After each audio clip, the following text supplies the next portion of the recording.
بسم اللہ الرحمن الرحیم۔ پاکستان کے سیاسی منظر نامے میں آج کل قومی حکومت کا بہت چرچا ہے۔ اسلام آباد کے سیاسی حلقوں میں اور اسلام آباد میں موجود سیاسی پنڈتوں میں جو بات سب سے زیادہ زیر بحث ہے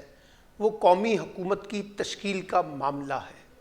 سابق جو ہیں اس وقت ہمارے سیاستدان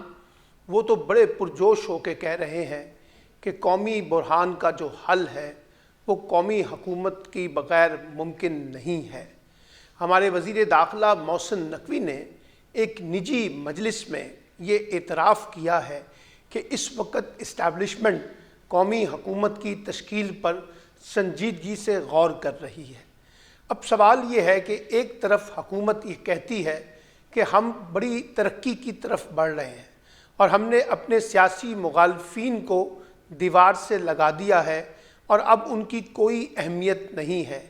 پی ٹی آئی اور عمران خان کی مزاحمت دم توڑ چکی ہے اور اب اس میں اتنی طاقت نہیں ہے کہ وہ حکومت کے لیے مشکلات پیدا کر سکے، اور اسی طریقے سے اسٹیبلشمنٹ بھی یہ سمجھ رہی ہے کہ عمران خان اب ان کے لیے کوئی بڑا خطرہ نہیں ہے۔ اگر یہ دونوں باتیں درست ہیں تو پھر قومی حکومت کی تشکیل کی بات کون کر رہا ہے؟ اگر حکومت نہیں کر رہی اور اسٹیبلشمنٹ نہیں کر رہی، اور اگر یہ حکومت اور اسٹیبلشمنٹ کا ایجنڈا نہیں ہے تو پھر یہ کس کا ایجنڈا ہے؟ بنیادی بات یہ سمجھنی ہوگی کہ یہ ایجنڈا اسٹیبلشمنٹ کا ہی ہے،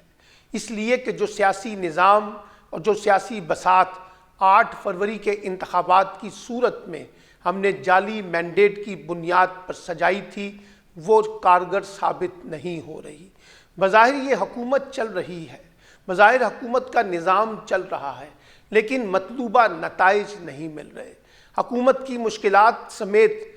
جو اسٹیبلشمنٹ ہے اس کے معاملات میں بھی کافی بگاڑ پیدا ہو چکا ہے۔ جتنی تنقید پاکستان میں آج کل اسٹیبلشمنٹ اور فوج کے کردار پر ہو رہی ہے، ماضی میں اس کی کوئی تاریخ نہیں ملتی، نہ اس کی کوئی نظیر نہیں ملتی، اور جس شدت کے ساتھ سوشل میڈیا پر اور ڈیجیٹل میڈیا پر اسٹیبلشمنٹ پر لعن طعن کی جا رہی ہے، ان کی تضییق کی جا رہی ہے، ان کی کردار کشی کی جا رہی ہے، ان کو شدید تنقید کا نشانہ بنایا جا رہا ہے،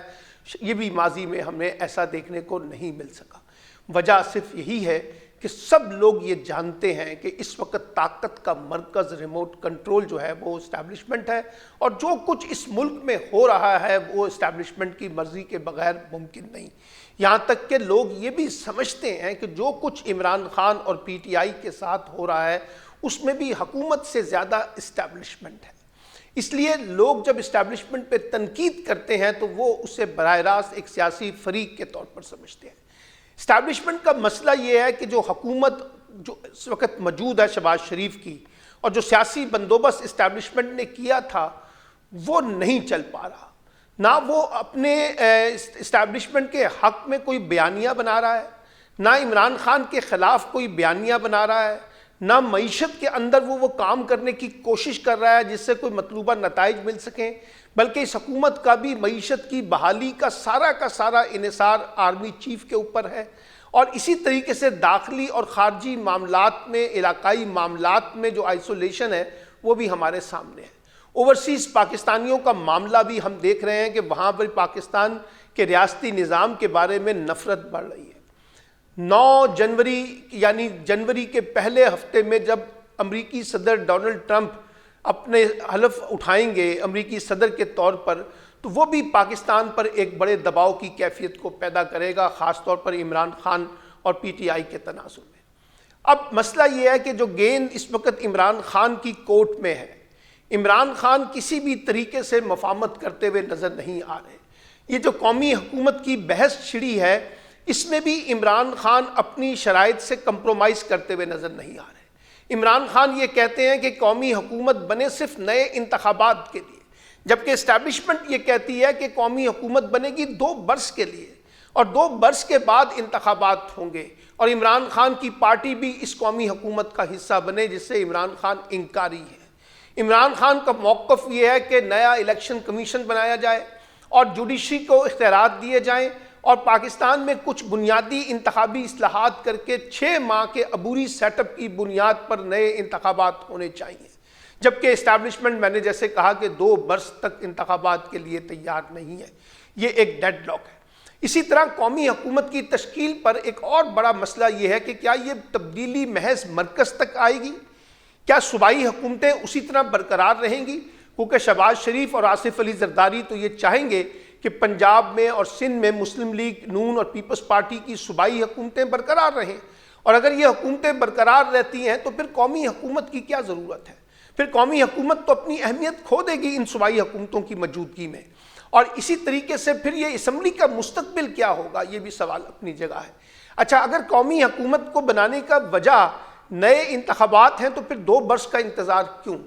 2 برس تک یہ انتخابی نظام کی جو دوری ہے یہ ملک کے اندر ایک اور نئے کرائسس کو پیدا کرے گی، اور اگر آپ نے ٹیکنوکریٹ کی حکومت بنانی ہے تو سیاسی لوگ اس کی کیوں حمایت کریں گے؟ پارلیمنٹ کو نظر انداز کریں گے تو اس کی حمایت وہ کیوں کریں گے؟ پارلیمنٹ کی موجودگی میں قومی حکومت بنے گی تو سیاسی قوتیں اس میں فیصلہ کن کردار کس طرح سے ادا کریں گی؟ اور اسی طریقے سے کیا جوڈیشری قومی حکومت کو تسلیم کر لے گی؟ اور کیا یہ قومی حکومت کی تشکیل جو ہے یہ پارلیمنٹ کے اندر سے ہوگی یا اسٹیبلشمنٹ اس کو کرے گی اور اسٹیبلشمنٹ کی سرپرستی میں یہ بنے گی؟ یہ بہت سے سوالات ہیں جن کا کوئی جواب ابھی ہمارے پاس نہیں ہے، لیکن میں پھر بار بار یہ بات کہتا ہوں کہ قومی حکومت اس لیے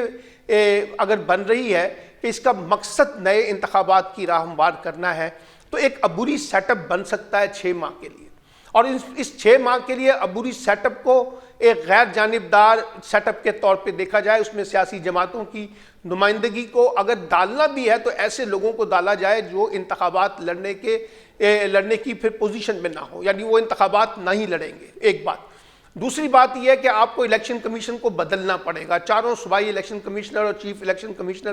کو ختم کرنا ہوگا، کیونکہ یہ الیکشن کمیشن اپنی اہمیت کھو بیٹھا ہے، اس کی کوئی کریڈیبلٹی نہیں ہے۔ اسی طریقے سے پی ٹی آئی کے جو لوگ اس وقت جیلوں کے اندر ہیں، عمران خان سمیت، سب کو باہر نکالنا پڑے گا، پولیٹیکل ڈائلاگ کرنا پڑے گا، پولیٹیکل ڈائلاگ کی بنیاد کے اوپر پولیٹیکل انگیجمنٹ کرنی پڑے گی، پولیٹیکل انگیجمنٹ کی بنیاد پر ایک پولیٹیکل انوائرمنٹ کریٹ کرنا پڑے گا نئے الیکشن کے لیے، اور سب کے لیے سازگار ماحول پرووائڈ کرنا ہوگا۔ یہ نہیں ہوگا کہ کسی جماعت کے لیے آپ کچھ موقع دیں گے اور کسی جماعت کو آپ دیوار سے لگا دیں گے، پھر وہ ماحول نہیں بنے گا۔ اور یہ میں آپ کو بتاؤں، پاکستان اس وقت جن حالات میں سے گزر رہا ہے، یہاں عوامی مینڈیٹ سے محروم حکومت اور جعلی مینڈیٹ پر مبنی حکومت پاکستان کے مسئلے کا حل نہیں ہے۔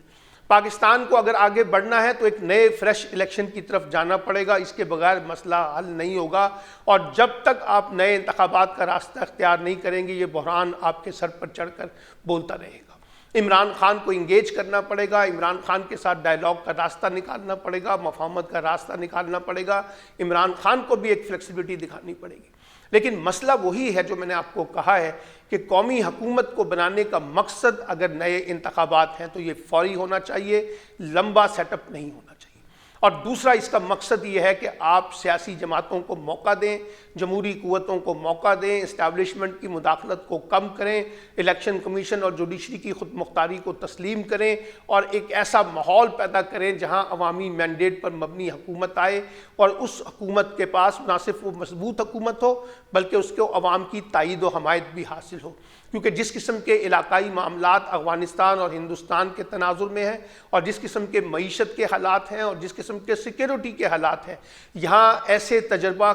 کرنا جو مصنوعی ہو، آرٹیفیشل ہو، اور پپٹس کے لوگوں کی مدد کے ساتھ نظام حکومت کو چلانا اگر مقصد ہے تو اس سے پاکستان کا سیاسی نظام اپنے مقصد میں کامیاب نہیں ہو سکے گا۔ ہمیں پاکستان کو 4 بنیادی اصولوں کے اوپر آگے بڑھانا ہے: آئین کی بحالی، قانون کی حکمرانی، سیاسی اور جمہوری اصول کی پاسداری، اداروں کی بالادستی اور عوامی مفادات پر مبنی حکمرانی۔ اگر ان 5 اصولوں کو بنیاد بنا کر آج ہم اپنے پولیٹیکل کرائسس کو حل کرنے کی کوشش کریں گے تو پاکستان آگے بڑھ سکے گا، اور اس کا ایک واحد حل جو اس وقت نظر آ رہا ہے کہ ہم اگلے کچھ عرصے میں نئے انتخابات کا راستہ اختیار کریں، وہی مسئلوں کو حل کرنے میں ایک کلیدی کردار ادا کر سکتا ہے۔